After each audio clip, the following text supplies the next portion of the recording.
O programa Resgatados está de volta. Conheça agora a história de Paulo e Joilson, dois jovens que chegaram ao fundo do poço por causa do crack.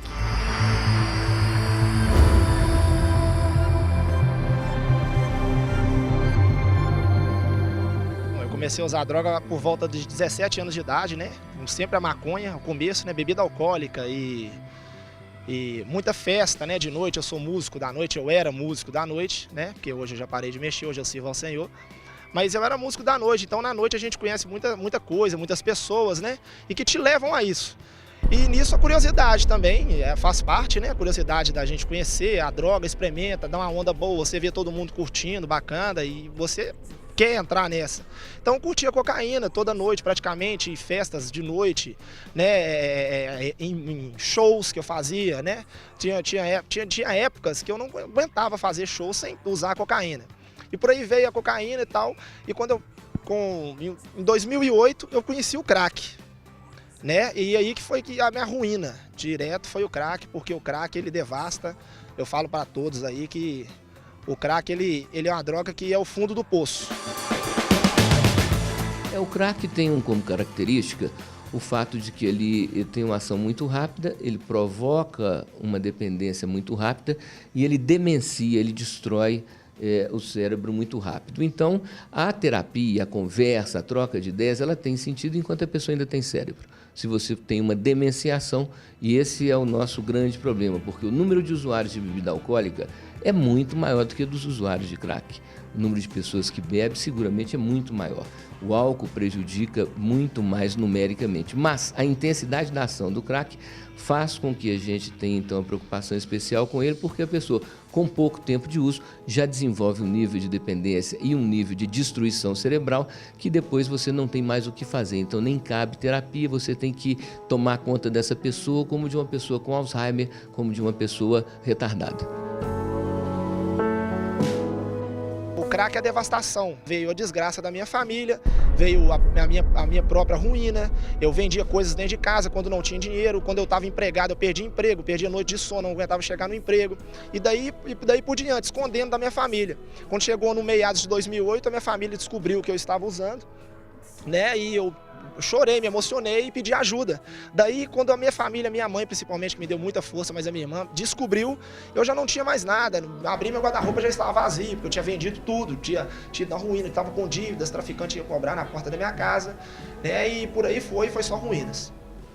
E o crack realmente destrói tudo, então, né, pastor? Destrói família, destrói sonho, destrói relacionamento, destrói emprego, destrói dignidade, caráter. Ou seja, a pessoa fica toda comprometida. Muitas das vezes, quando a pessoa entra por esse caminho, na verdade, ele é um caminho sem volta. E as pessoas precisam de entender que esse fundo de poço é muito complicado. As pessoas têm falado muito sobre a questão do crack, mas o crack tem enterrado muitos sonhos.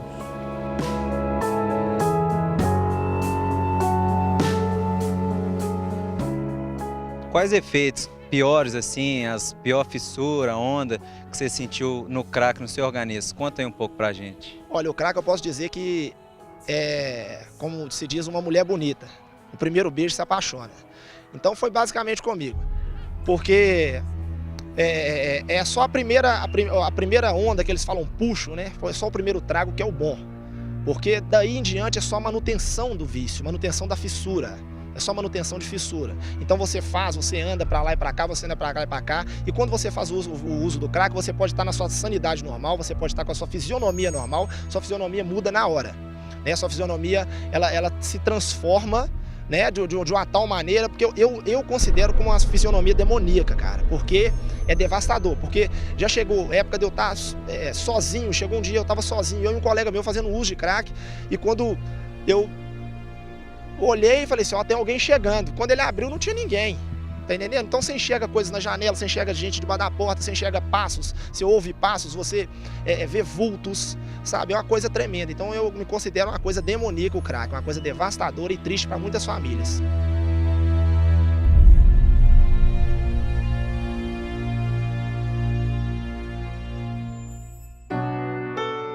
Minha família descobriu, sempre me apoiou, cara. E isso é raro de ver, porque você olha nos aglomerados, tem muita gente abandonada, você olha, muita gente veio de outras cidades, abandonada por família, a família não tá nem aí. Ah, você é um usuário de droga, então enxerga como aquela bola de neve, aquela bola de fogo gigante que vai consumir a família toda, mas minha família não. Minha família sempre me deu apoio, sempre me deu moral, né? Você vai recuperar, você vai tratar. Já tive internações várias vezes, entendeu? Por isso. E o que te motivou a largar essa vida? Eu gostaria que você deixasse uma mensagem aí para quem nos assiste. O que levou foi força de vontade para com humilhação, porque o crack é só humilhação e cansar de ver minha mãe chorar. É isso. Minha mãe, minha irmã, minha mulher, as pessoas que me amam e meus 2 filhos também. Qual o exemplo que eu darei para eles, né? E a mensagem para você que está em casa, que não experimente, não só o crack, mas droga nenhuma, né? Porque o crack é só o topo da árvore, o topo é o pico da montanha, né? Então tem um alicerce que é a bebida alcoólica toda. Se puder, não experimente, gente, porque é horrível. É isso que eu deixo para vocês aí. Tratar um dependente químico não é fácil. É preciso que ele queira mudar de vida. A ajuda pode vir de várias maneiras, desde clínicas de recuperação e tratamento espiritual a acompanhamentos com especialistas. Quando a gente fala em psiquiatra, a gente pensa em alguém que receita. Então, é quando é necessário o remédio. Então, o remédio, a medicação que a gente chama então de antidepressiva, ou ansiolítica, ou até anticonvulsivante, porque muitas vezes é necessário o uso de anticonvulsivantes, é o caso então mais grave. São pessoas então que têm um quadro químico que já está com um tal grau de desequilíbrio que você precisa de fazer uma compensação. Esse remédio psiquiátrico ele funciona mais ou menos como uma Novalgina para dor de dente, que vai amenizar aquele momento, aquela situação. Quando existe o que a gente chama de comorbidade, um duplo diagnóstico, quando além da dependência química tem um distúrbio psiquiátrico, aí o uso do medicamento é mais prolongado. Mas no caso do dependente químico que não tem duplo diagnóstico, que não tem outra patologia, outra doença associada, aí você só vai usar o remédio psiquiátrico no momento agudo da desintoxicação e passada a desintoxicação, então não é necessário mais o medicamento. E aí o trabalho pode ser feito só na terapia, só através da conversa. E aí quando houver um quadro de desequilíbrio psíquico mais significativo, que não é só emocional, aí usa essa medicação e é o psiquiatra quem deve receitar. Joilson consegue equilibrar a bola, mas a própria vida, ele perdeu o controle. Crack na vida de Joilson tem duplo sentido. Menino pobre, com sonhos de quem veio de uma comunidade simples. A saída para um giro de 360 graus estava no futebol. Ele se achava habilidoso, capaz de mudar a vida de toda a família. Um craque com a bola nos pés. Mas aí, os sonhos foram desaparecendo. Eu vejo essas pessoas no campo jogando futebol e me lembro de quando eu era criança, as pessoas olhavam para mim e tinha como certo eu como jogador profissional. Só que como eu conheci as drogas muito cedo, isso acabou que desviou meu foco. Eu tinha um foco voltado para o futebol, depois o meu foco já foi voltado para as drogas. O futebol é ainda um sonho, mas se livrar das drogas está se tornando cada vez mais real. Por conta própria, Joilson decidiu se tratar numa clínica para dependentes químicos. Já finalizou o processo e tem a certeza que vai reconquistar tudo que perdeu por causa da dependência. Eu penso muito em tentar recomeçar aquilo que um dia eu aprendi. Vou voltar a treinar, vou voltar a fazer os fundamentos, vou voltar a me dedicar àquilo que eu tenho sonhado um dia para a minha vida. Sei que eu estou com a idade um pouco avançada, mas sei que ainda é possível. Não custa nada tentar. Como é que é isso, hein, pastor? De sonhar depois de tanto tempo dependente do crack? Olha, a nossa vida ela é tomada de recomeço.